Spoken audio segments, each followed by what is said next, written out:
श्री स्वामी समर्थ. जीवनात कोणतीही किती संकट आली तरी संध्याकाळी एक स्तोत्र नक्की वाचा. तर नमस्कार मित्रमैत्रिणींनो, आजच्या धावपळीच्या जीवनात समस्या कोणाला चुकलेल्या नाहीयेत. कोणावर लोनचा ताण आहे, तर कुणी पर्सनल लोन फेडताना हैराण आहे, तर कुणाला अचानक हेल्थ खर्च. आधुनिक टेक्नॉलॉजीमुळे उत्पन्नाचे मार्गसुद्धा वाढलेले असले तरी खर्च, ताणतणाव आणि अनिश्चितता अधिक वाढली आहे. अनेक जण म्हणतात सगळं प्लॅनिंग करूनही पैसा टिकत नाहीये. तर जनरल इन्शुरन्स, हेल्थ इन्शुरन्स असूनही अपेक्षित सुरक्षितता मिळतेच असे नाही. अशा वेळी फक्त आर्थिक नियोजन नव्हे, तर मानसिक शांतता आणि सकारात्मक ऊर्जा ही देखील तितकीच गरजेची आहे. आपल्या परंपरेत सांगितले आहे की रोज संध्याकाळी शांत मनाने एक विशिष्ट स्तोत्र वाचन केल्यास मन स्थिर होते आणि संकटांना सामोरे जाण्याची ताकद मिळते.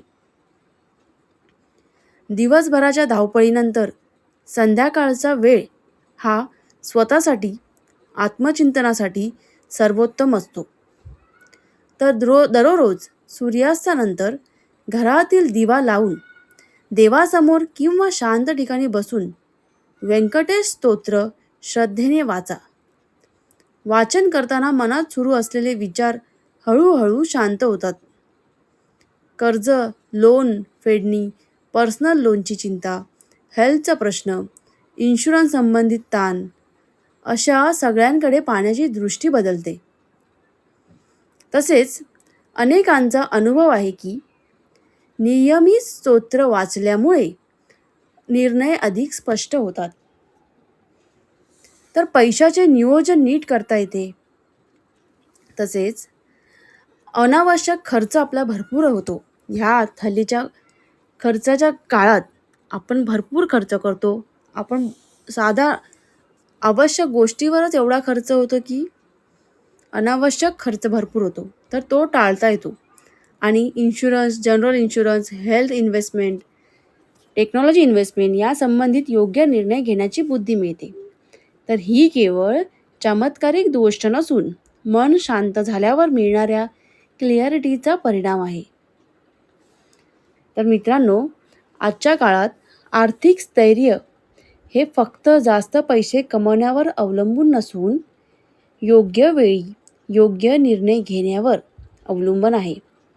खूप श्रीमंत लोक आहेत आता हल्लीच्या आपल्या काळात. 2-2 गाड्या आहेत, भरपूर पैसा आहे, पण ते मनाने शांत नाही आहेत. त्यांना रात्रीची शांत झोप लागत नाही. काही ना काही रिलेशनशिप, काही ना काही कोणत्या ना कोणत्या अडचणी त्यांच्या आयुष्यात आहेत. तर रोज संध्याकाळी काही मिनिटे हे स्तोत्र वाचन केल्यावर मन शांत होते. विचार आणि कृती यामध्ये सकारात्मक बदल घडतो.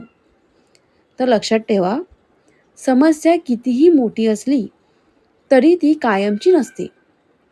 श्रद्धा, संयम आणि सातत्य यांची जोड मिळाली तर लोन, हेल्थ इन्शुरन्स आणि दैनंदिन जीवनातील अडचणींवर मात करणे नक्कीच सोपे होते.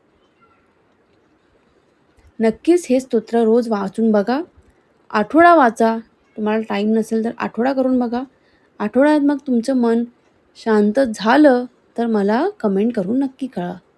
असेच व्हिडिओ वाचण्यासाठी, असेच व्हिडिओ ऐकण्यासाठी कृपया माझ्या चॅनलला सबस्क्राईब करा आणि एक लाईक जरूर करा. धन्यवाद. श्री स्वामी समर्थ.